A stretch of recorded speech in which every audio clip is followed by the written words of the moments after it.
Hello, welcome back to another helpful video tip by Managed English. I'm your host, Steve Bilo, and we'll be explaining the use of would always as it pertains to English diction.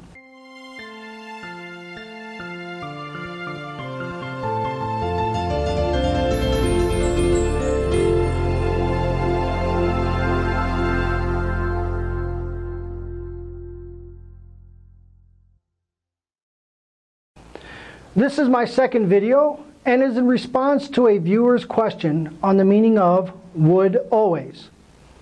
If you've watched my first video, you would have seen my explanation of the main modal would and how it is used in an infrequent past situation. For example, my mother would go to the country on the weekends when I was young. This explanation was used without any focus towards additional modifications or modifiers, or the other uses of the modal would. And while the first sentence was used to describe a past situation, the following sentence is being used as an unreal conditional expression. I would travel the world if I had the time and money. Well, I neither have the time nor money to travel the world, so it ain't happening. Thus, the sentence is an unreal situation. Just a side note, ain't is a non-standard, very informal contraction that is used as a substitute for the negative of am, is, and are, respectively. And in my humble opinion, should be avoided at all costs, unless used jokingly or in a very informal setting. Anyways. There's also the more common use of the modal would as a preference normally involved in the ordering of food at a restaurant, like, what would you like to order, sir? I would like the Cajun Chicken Burrito Supreme, please. And in addition to this, there is another use of the modal in perfect form.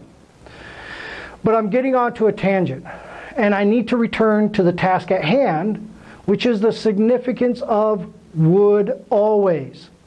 So, how are sentences affected when we add always after the modal would?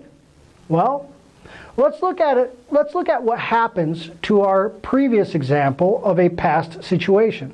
My mother would go to the country on the weekends when I was young. Now, let's insert always. How does it change the meaning of the sentence? My mother would always go to the country on the weekends when I was young. Adding always injects a continuous verbal activity to the sentence when a particular cause is inferred. So what do I mean by this? Well, the cause is the weekend, and the verbal activity is to go to the country. Let's go ahead and remove the busy part of the sentence. What we are left with is a modal, an adverb, and a main verb. Would always go. We first have the main modal would, which provides an inflection to the verbs that follow according to its use. As the previous examples indicated, either through the past, a request, or a condition. I would play when something, past situation. I would like a burrito, a request. I would go somewhere if something, condition. In Portuguese, always is sempre, and as is the same in English, functions as an adverb, which means that always in this example is not affected by or affects the modal. It is in reality affecting the verb go. Always go, always eat, always drive, always make. By this rationality, we need to understand that even though we implicate inflection with would always, the modal and adverb are connecting differently. I would always go. I would always eat. I would always drive. I would always make. With the modal, we are providing an impression on the sentence.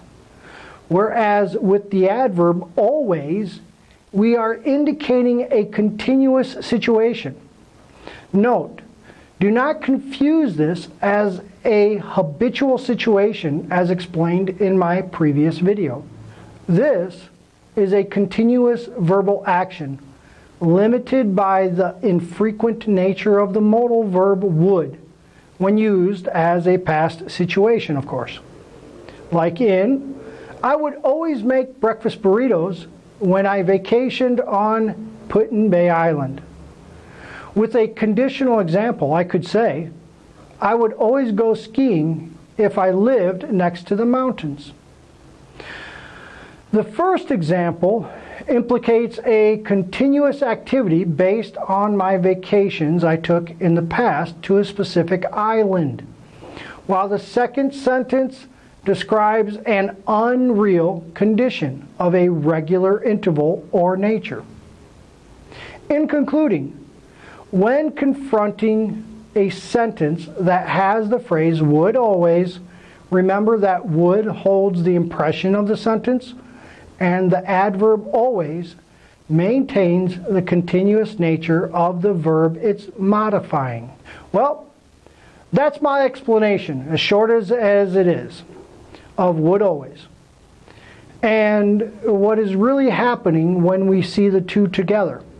If you'd like, please leave a comment below. We request that you like our video and share it with others. And please subscribe to our YouTube channel for future installments of Managed English. Thanks for watching. Ciao.